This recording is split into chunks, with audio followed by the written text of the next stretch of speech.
Welcome to day 55, our 80 Days from Gold to Grand Champ series. Today, we're going to dive in to my controller bindings. Why I chose certain bindings came off of some of the default bindings, and I'm really going to weigh the pros and cons. The way I have my controller bindings works for me, but my bindings may actually not be best for you. Understanding why I chose my bindings will give you a better idea of maybe some of the pros and cons of your current binding setup. So let's dive right into it. So I didn't change drive forward or backwards. My steering's the same. My jump's the same. My boost I changed off of circle. I did this for a couple reasons. Mostly because of speed flips, but also fast aerialing. Anytime you have to hold down boost with circle and tap X to hold down boost with part of your thumb and then tap jump with the other part of your thumb. That's a con for me. I've never had to do that before, and I couldn't consistently tap jump. Sometimes I would accidentally let off the boost. Sometimes I just wouldn't hit the jump at a consistent pace. So I threw off my speed flips. It also makes fast aerialing a little tough. That's the main con of leaving your boost on circle. So the pros of moving it to right bumper is that I can hold down right bumper and it frees up my thumb to hit jump without having to hit multiple buttons. So now I never have to hit two buttons at the same time with my thumb. If you're comfortable doing that, then this is not for you. But if you have trouble hitting two buttons consistently at the same time with your thumb, then moving your boost off a circle is a game changer. So I moved it to right bumper. Now, one of the cons of having your boost on right bumper is you're going to have to use your middle finger for gas now. This is another transition for me because in the past, I've always just used my index finger to hit R1 or R2 depending on what I needed in a game. I've never needed to be able to hit both of those buttons at the same time. So now that I have to be able to hit R1 and R2 at the same time, I have to change how I hold the controller so I can use my middle finger. That takes some transition.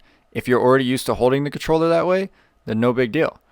But if you're not, it's going to be a transition period where you have to adjust how you hold the controller and then get used to using your middle finger to control a button.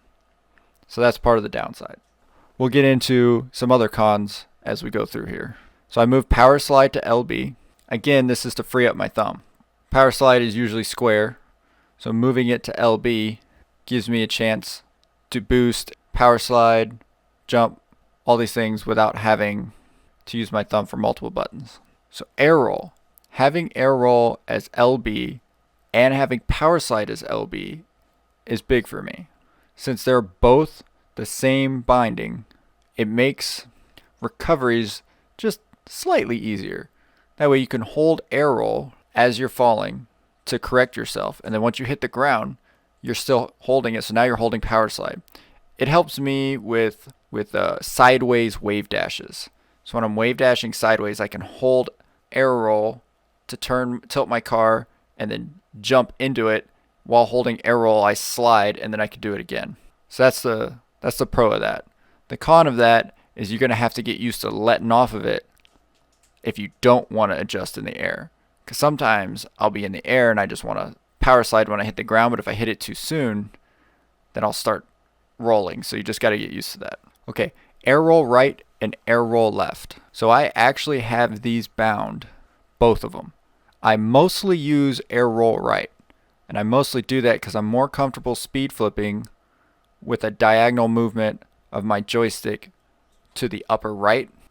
But when I'm flying in the air, I can use air roll left or air roll right because I have them both bound.